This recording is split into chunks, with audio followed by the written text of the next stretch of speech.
Welcome back everyone, Flash D here with another video. Today we're going to be copying a Katarina guide from our boy K3 Soju. We're going to try to be following the guide here to the best of our ability, and I'll be showcasing whether this works or not. I'll be putting the link in the description down below for this video so you guys can go support our boy here.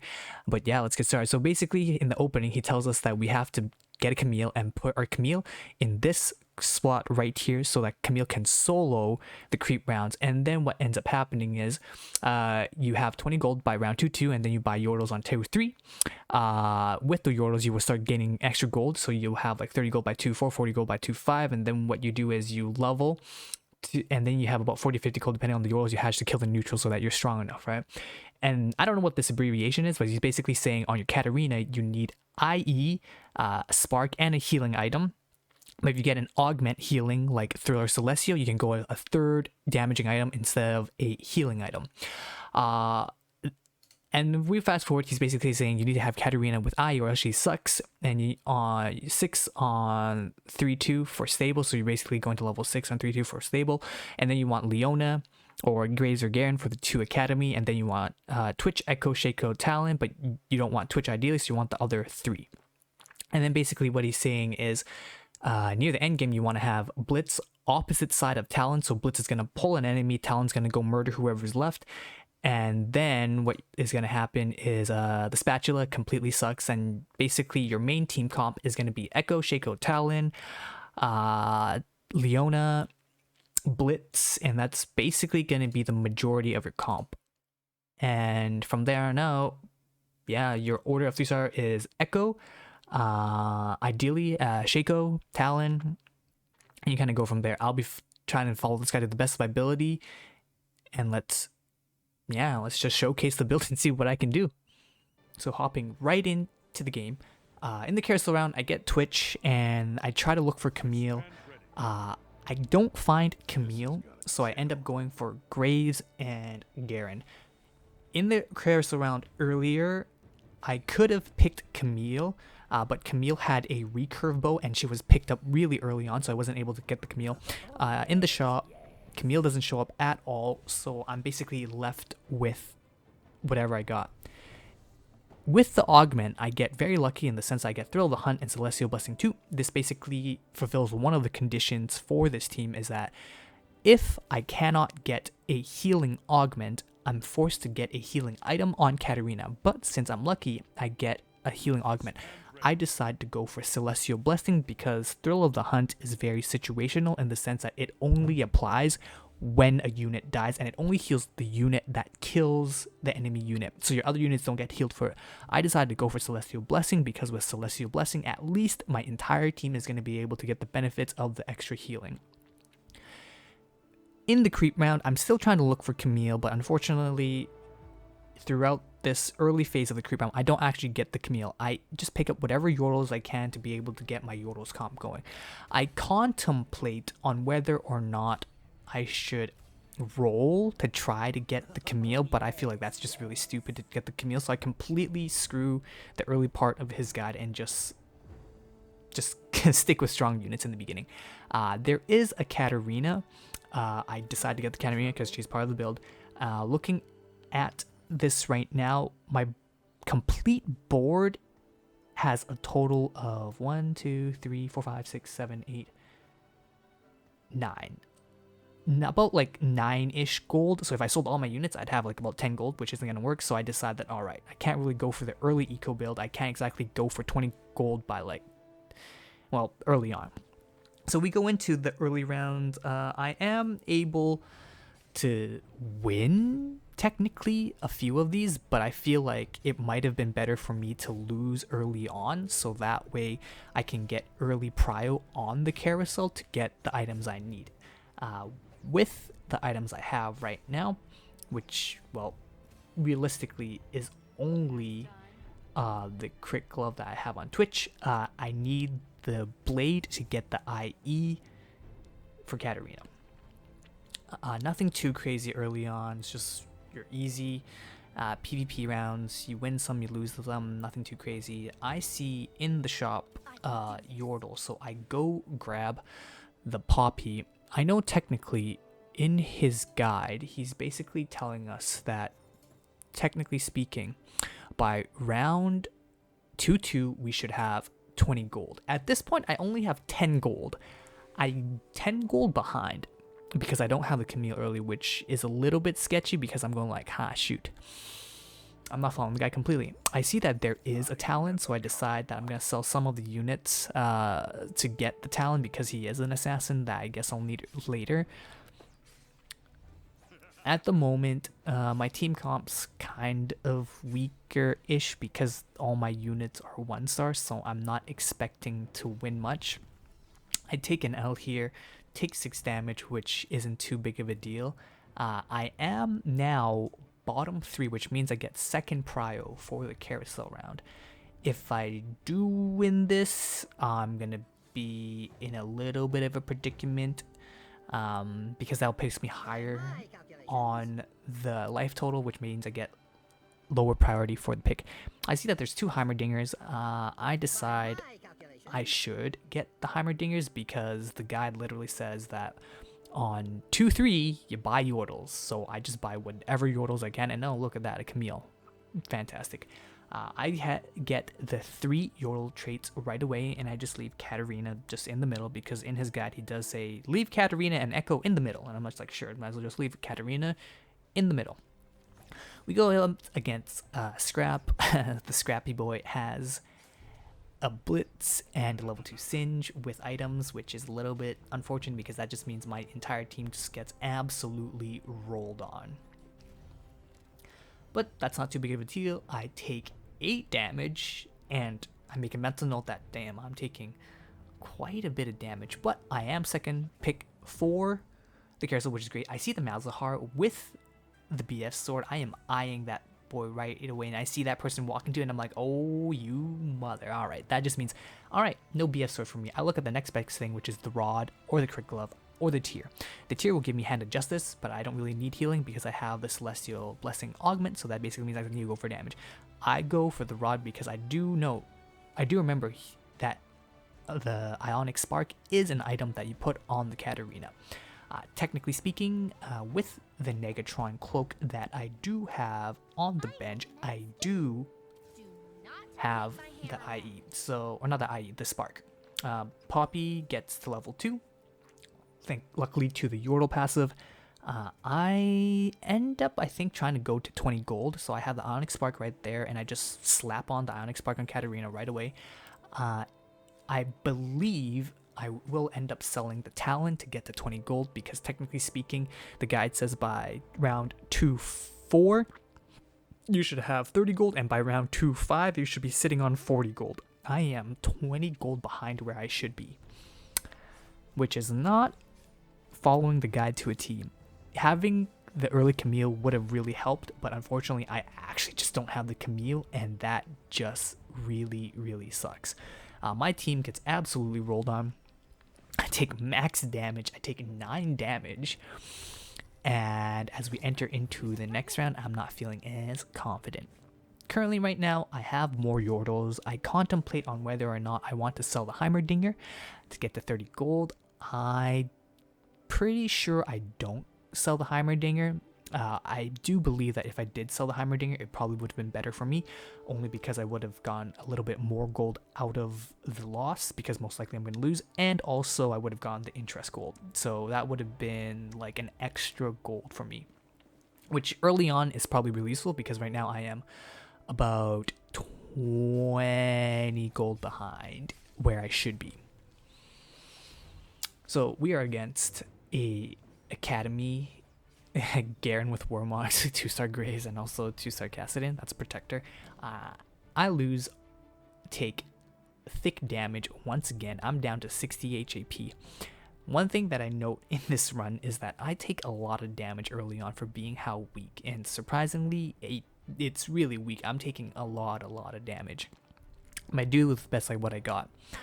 The next thing is the creep round. Now the creep round basically says that with the Krugs, you basically just want to use whatever Yordles you're given to be able to stabilize on this round. You might have to roll a little bit, he says, just to get strong enough Yordles so that you can survive the creep round. At this point, you should be sitting to 40 to 50 gold. So at this point, I'm still like 5 gold behind. This PvE round does look a little bit sketchy, not gonna lie, because my characters are very, very weak. I only have a 2-star Poppy, and at this point, it's looking really close. I wasn't too sure if I'd be able to finish it. I am able to eke out 2 of the Krugs, and then my Poppy goes down. I'm alright, left to Heimerdinger and Lulu. But luckily, Heimerdinger gets his 3rd ultimate up, which basically pelts the enemy with a ton of rockets, and we squeak out with the dub. I see a Talon in the shop.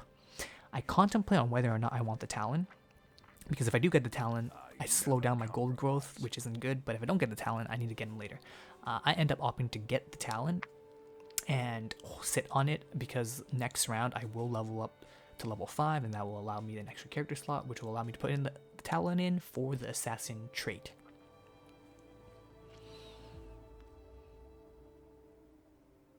As we head into the next combat, I am against a Yordle rusher. This person rolled all the way down. This person has no gold, has a 3-star Ziggs, 2-star Tristana, and this person is going for Yordles all the way.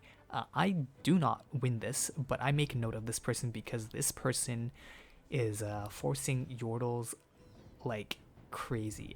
This person, from the looks of it, is probably going to end up getting Yordle Lord, only because they've rolled down really aggressively early on, so they get the Yordles quite well. I see the Seraphine in my shop, but Seraphine isn't that useful because I need every slot I need. I need 3 slots for the Yordles, and I'm going to put the Talon in for the Assassin trait. With that, I believe I start leveling up. Yep, I do. What the guy doesn't really tell you is when you should be leveling and rolling down. He basically just says to level up, which isn't that useful. He basically says on 3-2, you probably want, oh no, he says on he says that by round 3-2 you want to level up to 6 so that you can stabilize. The problem is, because I didn't get the Camille early on, I actually don't have the gold to be able to level up to level 6 without really sacking my interest, so I decide that I'm just gonna take the damage and slowly get up to 6. Which might or might not end up biting me in the butt. I see that there's a Scholar Heart, an item grab bag, and a Celestial Blessing. Easy peasy Celestial Blessing. Hopefully those stack. I'm pretty sure they stack, but if they don't, it doesn't really matter because the other 2 weren't going to do much for me. So I just decided to slowly level up. Put the Ziggs on because he's a 2-star. He's probably going to be stronger than the Heimerdinger. Leave the Lulu in because Lulu will be able to keep my team a little bit topped up with its health. And luckily though, Katarina is 2-stars, so I am getting the Assassin bonus, which is actually very, very nice. At this point, I see on the right hand side that the second place person has a 3-star Garen really early on, and that worries me a little bit, only because 3-star Garen can potentially carry an entire team just based off of his protector trait, which is kind of crazy, but that's a question, or that's something I have to worry on for a later time, so I don't worry about it now, but I do make a mental note of it. I'm fighting somewhat of a mercenaries build. This person is looking like it's going to be bruiser into mercenary. My team gets Zephyred. Lovely. We have an Alawi with Sunfires and Zephyrs. My team absolutely gets crushed, and once again I take thick damage. I take 12. I'm down to 37 HP. So far, not great. I wasn't able to get my Camille, I wasn't able to get the gold I needed to get to the point I am, and I wasn't able to stabilize at round 3-2 to get to level 6 because I'm quite a bit behind in gold. We enter into the carousel round. I'm looking for, once again, the BF sword. I see the BF sword over there in front of the Alawi, so I'm making my way to Alawi, walking fast faces. Okay. Once again, BF sword gets taken away from me. I'm going like, god damn, what do I take? I just decided to go for the blitz, grab the grab the glove because I'm like, alright, I'm just gonna probably just grab all the crit items because eventually I'll probably get lucky and get the sword and Hand of Justice and whatever I need. So I just go for the crit glove. And also, this guy does says you should have a Blitz, and Blitz should be on the opposite side of your Talon. But unfortunately, at this point, I can't put Blitz in because I'm still leveraging the Yordle trait. In the guide, it doesn't really tell you when you swap off of Yordles, it just says buy Yordles. I decide to level up to level 6, put the Leona in, and get my 2 Academy, and have 2 Bodyguards, 3 Yordles, which is pretty decent. I end up just going full ham and just go for the Jeweled Gauntlet because I do have an extra crit glove on the side for the IE if I ever get it. I decide that it's probably best for me to put the damage item Jeweled Gauntlet on the Katarina right now just so that I'm able to like stabilize, because right now I'm 37 HP. That's really low. Like I am almost the full 20 HP below this like person next to me. That's a lot of health I've lost early on just to try to make this comp work, but I eke out a win. I'm like, oh, all right. I beat the I beat the person in second last place, which isn't much to write home about, but it's something. I see that the Talon pops up. I get a 3-star Heimerdinger, so I put in the Heimerdinger, swap out for the weaker Yordle, get the Talon. I put the Talon in replacement of Echo, because I'm pretty sure Talon is a stronger unit at tier 2 than an Echo, but Echo has a really good AoE stun spell, so debatable. I just decided to put the 2-star in because I think it's stronger. I could be wrong. I take a look at everyone's board and I see that people have kind of really hyper rolled down. At this point, I'm rolling for the Katarina, Shaco, Blitz, Echo, and Talon. As you can see here, they're all here, but if I do get them, I kind of sacrifice the gold. So I start making the pivot to sell off the Yordles that I don't really need to get the units I do need. I get the Talon here as well, and I could technically quote-unquote get the Blitz, but if I sell Poppy, that's only 1 gold. That would get me Blitz technically, but I decided to hold off on it. Probably a bit of a mistake here because I could have technically gotten the Blitz and kept the interest up, but whatever, not too big of a deal. We enter into the creep round, we get another Katarina, and I decide to roll. The guide doesn't tell you specifically when to roll, but I decide that it's probably best for me to roll down at level 6 to try to find my Katarinas, because level 6 is where you have the highest % amount of chance to get your your green tier units. And Katarina and Talon being green tier, I decide that it's probably best for me to just stick at level 6 and slowly reroll to get, to get Talon and Katarina.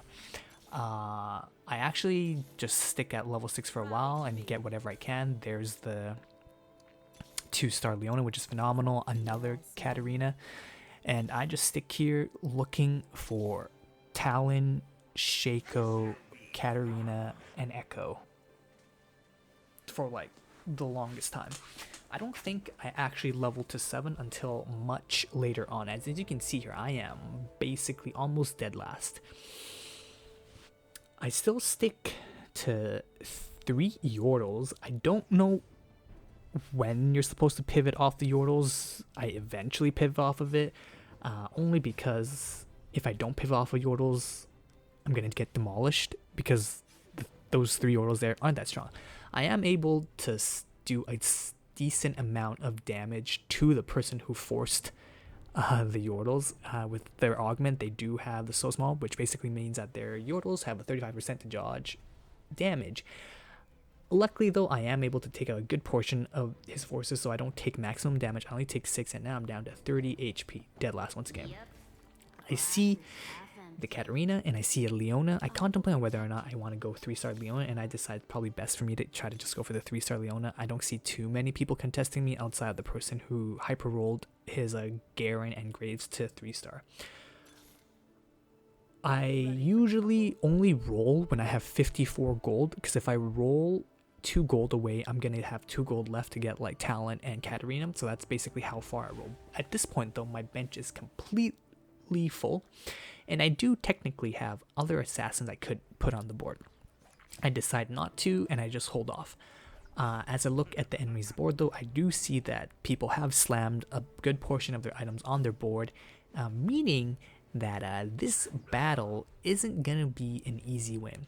I think from the looks of it, I do barely squeak out the win here. Yeah, so I do barely squeak out the win. I don't know how I win this one, but I do win. I had thought for sure I was going to lose, but you know what? I'm okay. So at this point, I realized, all right, my team comp is picking up. I'm starting to win my battles, which isn't bad, but I have very little room for error. I might be at like 2 to 4 defeats away from losing. At this point, my bench is pretty full, and I just make the transition that, alright, it's time to put the blitz in. I swap out the Yordle, put the blitz in, and I think I keep rolling, I believe. Yes, I keep rolling, looking for more units. I find the 3-star Echo, I put the Echo, replace the Heimerdinger, and I decide, alright, it's time to transition out the Yordles. Only because right now, my bench is full, and I don't really have the room for it, and I think Yordles have paid for itself already.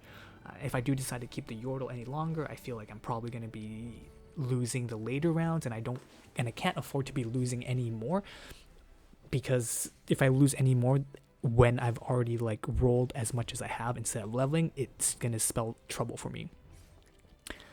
So at this point on, technically speaking, the guide is essentially telling us that, well, I want to get my assassins and get items on my assassins. Basically, Katarina is like the carry of this build, and I don't know what other items build on everyone else, so you're gonna find that eventually it gets kind of weird. Luckily though, I do get first prio on the carousel. I'm able to get myself the BF sword, which basically will give me the IE for Katarina, which is phenomenal, and that's basically Katarina at full build. Except for her being 3-star, we have her at full build technically. She has the Jewel Gauntlet. I'm pretty sure she could have won any other damage items. Maybe Hextech Gunblade. I don't know if that's troll, but in his guide, K3 Soju did say you don't want Hextech Gunblade. And he later said don't troll with your item build. So I was like, okay, we won't. We're just going to go full damage because we have this 2 Celestial Blessing Augment. We start rolling down. I see that there's 2 blitzes. Grab the 2 blitz, get him to 2-star. I see another blitz, but I decide against getting it because I'm trying to get my assassins to 3-star. I see the Leona. I decide that, alright, time to sell. Put the Leona in, put the Shaco in, get myself the 4 assassin, and then I decide that it's probably time to make my Leona tanky, so I just put the tank items on the Leona. At this point, my team is actually pretty strong, surprisingly. It is actually able to do a lot of damage to the enemy. I do see that this person has like a Fiora with double Bloodthirster and Static Shiv, but that isn't enough, and I am able to smack that person down. At this point, I'm slowly climbing up, which is very nice. I have all the items I need for Katarina, and now it's just finding the 3-star for Katarina. I look at all the items I can build into the recurve bows, and there's nothing that's really great. I will say I do troll with my build a little bit later on because I ended up putting a tier item on a character that doesn't have mana. I look at this, and in my mind, I'm like, this is an easy assassin soul. I contemplate on whether or not I want double academy for the Katarina because she will be able to double ramp up, but I decided it's just probably better to just get the assassin soul because that's going to give me 6 assassin, which is insane. It gives me so much more crit chance and crit damage. 50% crit chance, 60% extra crit damage. That's insane. So far, the build is actually looking pretty solid. There's 2 more blitzes in the shop. I decide against getting the blitz because blitz is only there for his hook. Anything more would be just a little bit too much committal resources on a tank. That's not going to be doing me any good. And Leona is technically the better tank, so it's probably better to get Leona to 3-star instead of blitz. So I just completely leave blitz at 2-star. I never exactly level him because I don't think it's worth it to level him, and I don't see a reason to. It's just putting resources into something that's not going to give you much value. I'm against the 3-star Graves, 3-star Garen, 3-star Cassidon, Protector Garen. This looks kind of sketchy, but then my Katarina puts in a ton of work, and I am able to nuke down this person's team, and it's only left with the Garen, and then with the Celestial Blessing Augment on, I am able to just basically heal myself back up to full, and Katarina isn't close to dying, and we squeak out the easy dubs. We enter into the creep round. Nothing too crazy here. It's just continue to roll to look for my 2 stars. At this point, it's looking a little bit sketchy because I see that there's the Echo in the shop, but I actually don't have any room to level up the Echo. So I just decide to roll over the Echo, and I see another Echo. Maybe kind of regretting it, but don't care. I roll once again, but I see the Talon.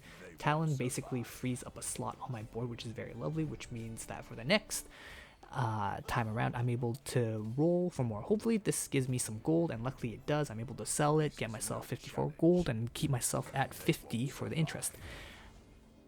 Talon instant pops to level 3, so I'm guessing, oh no, I lied. Talon gets to level 3 because I bought him early on in the last round, so he goes into level 3, so I had the level 3 Talon.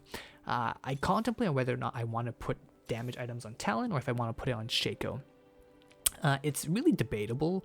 The tiers should never go on the Talon, but for some reason I end up throwing the tier on the Talon. Big mistake, really dumb. I don't know why I do that, but I eventually do that. I decide that I'm going to put a Morellonomicon onto the Echo, because I don't think there's any better target, because Echo has an AoE skill that's able to basically hit everyone. I decide it's probably the best on him because, well, no one else has like a big AoE attack damage skill outside of Katarina, and Katarina's full build, so it's just better on the Echo. At this point, I unfortunately take a big loss against the Yordle person, and I am at 14 HP now, which is very, very sketchy.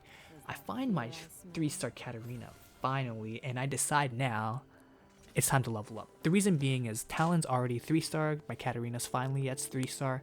There's no more reason for me to be sitting at level 6, only because level 6 is when you get the best odds to get green tier units, and the next units that I do need are blue, which is going to be the Shaco and the Echo and the Leona. And once those units are built up, my team is basically at full build.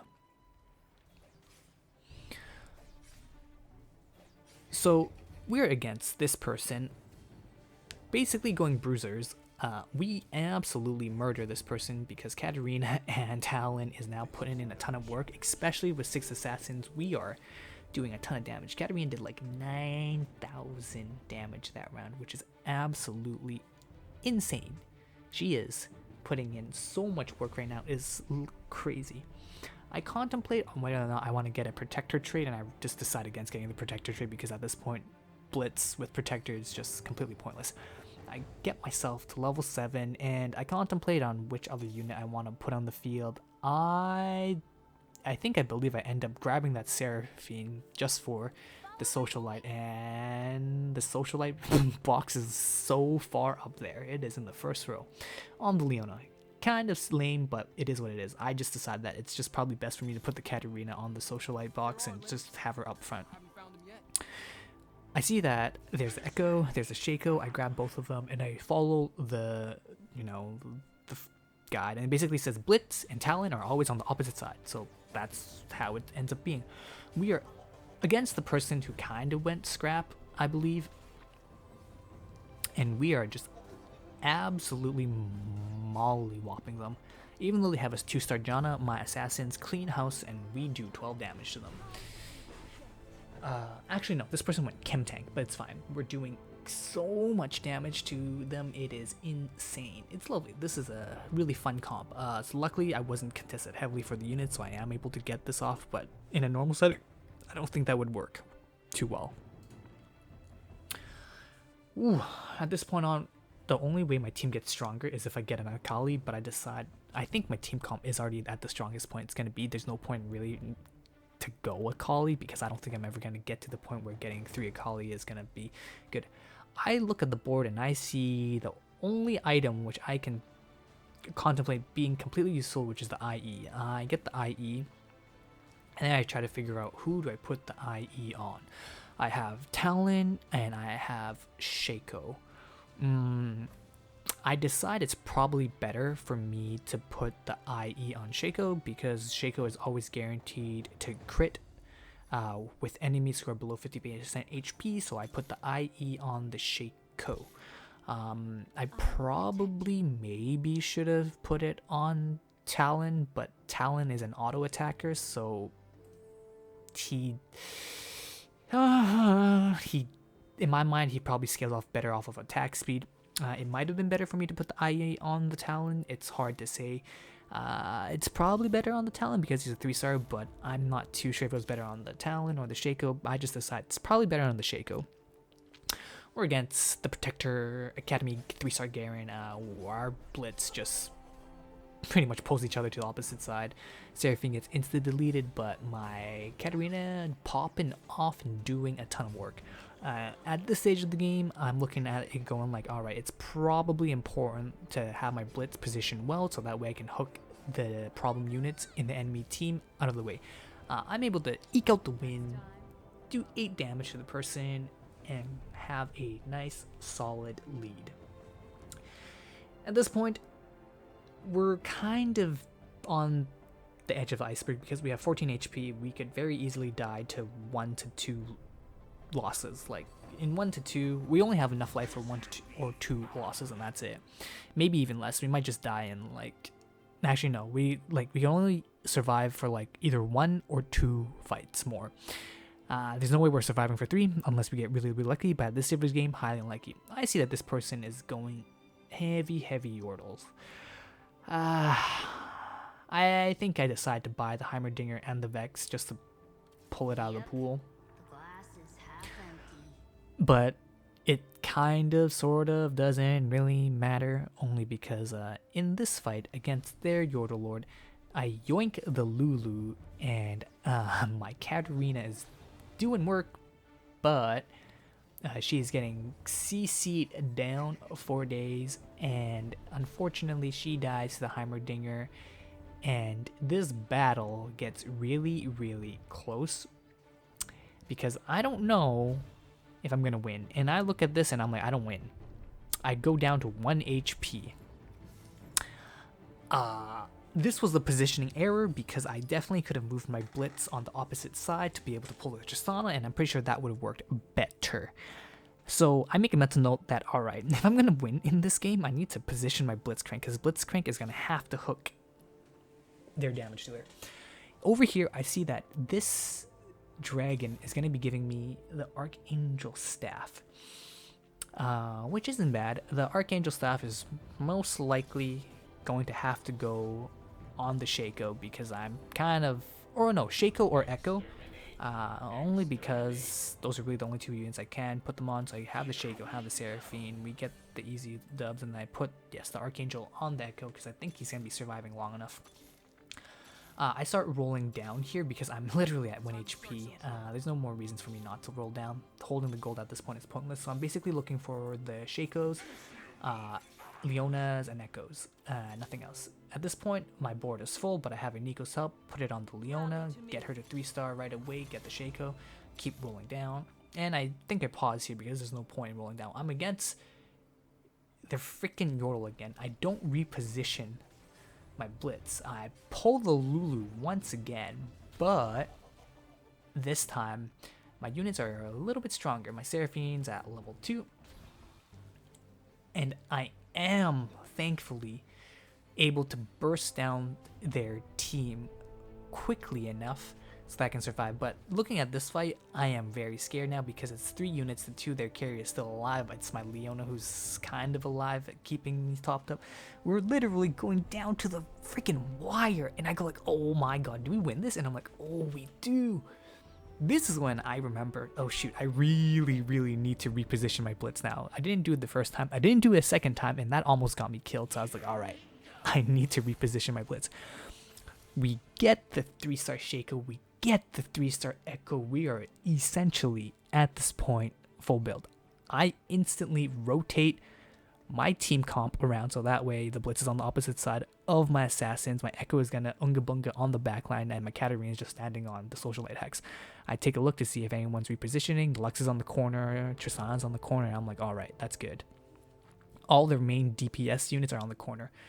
I go against the person with the Lux. I hook the Lux.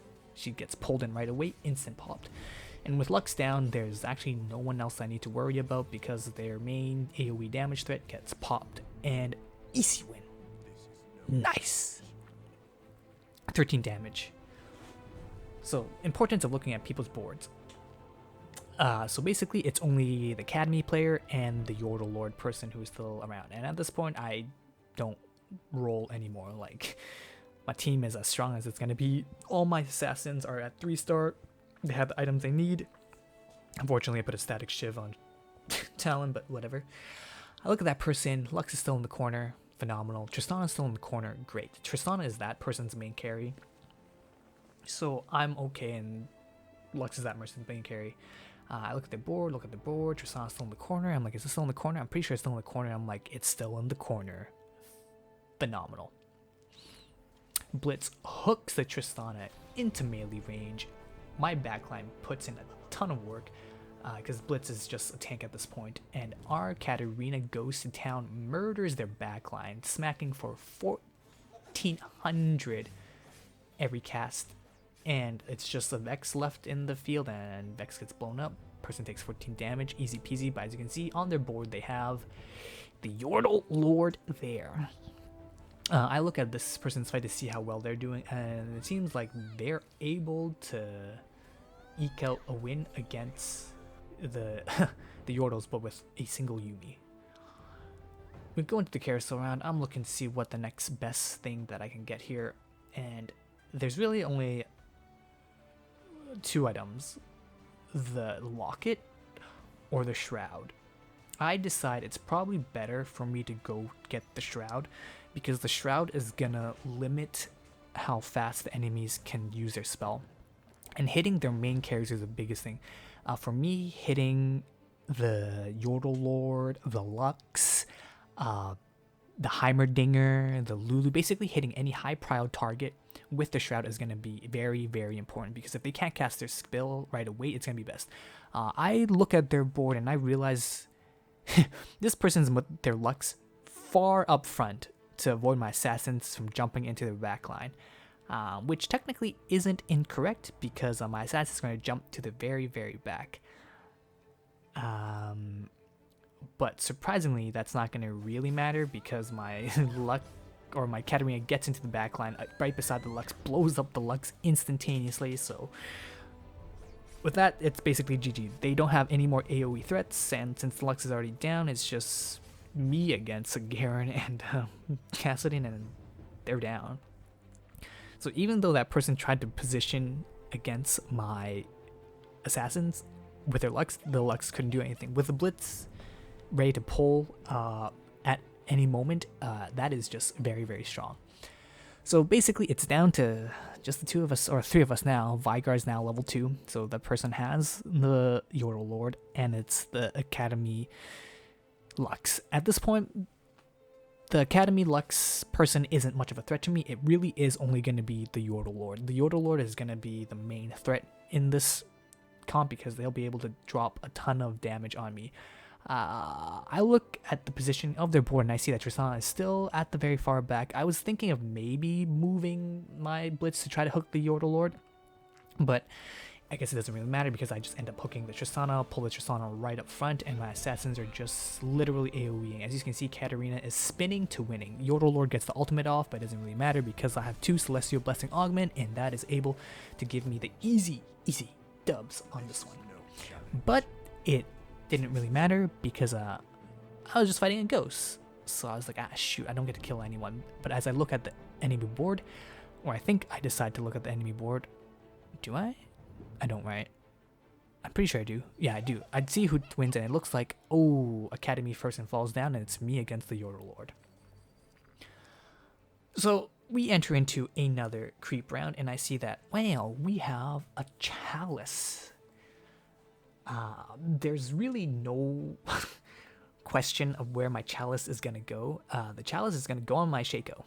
Because there's just no other place for me to put the Chalice on. I could put the Chalice on the Leona and then move my Shaco or Echo to the side of my Leona, so those 3 will get it. But I decided it's probably better to just have my 3 assassins, so like my Shaco, my Talon, and my Echo deck get it. So easy, slap that on. Chalice of Power on the Shaco, have those 3 buffed up, and I just level up to level 8, I believe, and then I just decided to get the Taric for the 2nd Socialite buff. And call it a day. I see that that person has moved his stuff around because he put an Oriana in the corner to block my blitz. So I shift my blitz over to try to hook the Oriana, or try to hook not an Oriana. I look one more time to see that now it's a Janna in there, and I quickly throw back my blitz into the corner to try to get the Tristana. Luckily, the person wasn't able to move in time. I get a juicy hook onto the Tristana, pull it in. My Katarina is spinning to winning. She is popping off. Veigar gets, or the Yodeler gets his ultimate off, but it doesn't really matter because at this point my backline is just murdering his backline. And with that, we get the easy dubs. Oh, what a comeback. And yeah, that's basically the video, guys. Hope you guys enjoyed. Link in the description down below for our boy K3 Soju. Thanks again. Bye for now.